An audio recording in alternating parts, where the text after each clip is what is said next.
ജില്ലയിൽ ലഹരിമരുന്ന് വിൽപ്പനയും ഉപയോഗവും തടയുവാൻ ശക്തമായ നടപടികൾ സ്വീകരിക്കുന്നതിന്റെ ഭാഗമായി മലപ്പുറം ജില്ലാ പോലീസ് മേധാവി ആർ വിശ്വനാഥ് ഐപിഎസിന്റെ നിർദ്ദേശപ്രകാരം ലഹരിക്കടത്ത് സംഘത്തിലെ ചില കണ്ണികളെ പോലീസ് ശക്തമായി നിരീക്ഷിച്ചു വരികയായിരുന്നു.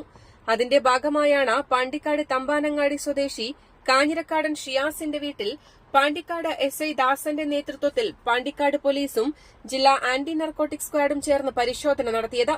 പരിശോധനയിൽ 14.5 ഗ്രാം സിന്തറ്റിക് ലഹരിമരുന്നിനത്തിൽപ്പെട്ട MDMAയും 6.2 ഗ്രാം കഞ്ചാവും പിടികൂടി.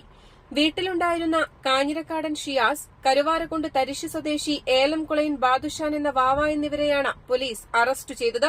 ബാംഗ്ലൂരിൽ നിന്ന് ബസ് മാർഗം പാണ്ടിക്കാടെത്തിയ രണ്ടുപേരും ഷിയാസിന്റെ വീട്ടിലെത്തിയ സമയത്താണ് പോലീസ് പരിശോധന നടത്തി രണ്ടുപേരെയും അറസ്റ്റ് ചെയ്തത്. ബാംഗ്ലൂരിൽ നിന്നും ജില്ലയിലേക്ക് സിന്തറ്റിക് ലഹരിമരുന്ന് കടത്തി വിൽപ്പന നടത്തുന്ന സംഘങ്ങളിലെ ചിലരെ തേടി അതിർത്തികളിൽ പോലീസും എക്സൈസും പരിശോധന ശക്തമാക്കിയതിനെ തുടർന്ന് ബസ്സിലാണ് ഇവർ നാട്ടിലേക്ക് തിരിച്ചത്. മലപ്പുറം ജില്ലാ പോലീസ് മേധാവി ആർ വിശ്വനാഥ് ഐപിഎസിന്റെ നിർദ്ദേശപ്രകാരം Perinthalmanna DYSP A Premjith, Pandikkad inspector Prakashan എന്നിവരുടെ നേതൃത്വത്തിൽ എസ്ഐ MK ദാസൻ, പോലീസ് ഉദ്യോഗസ്ഥരായ ഹാരിസ്, ഷൈജു, അനിത എന്നിവരും ജില്ലാ ആന്റി നർക്കോട്ടിക് സ്ക്വാഡ് ഉദ്യോഗസ്ഥരുമാണ് പരിശോധന നടത്തിയത്.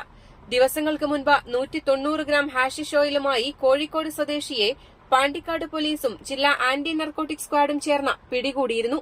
ലഹരിക്കടത്ത് സംഘങ്ങൾക്കെതിരെ നടപടി കടുപ്പിക്കുമെന്ന് പെരിന്തൽമണ്ണ ഡിവൈഎസ്പി എ പ്രേംജിത്ത് അറിയിച്ചു. News desk, Valluvanad news.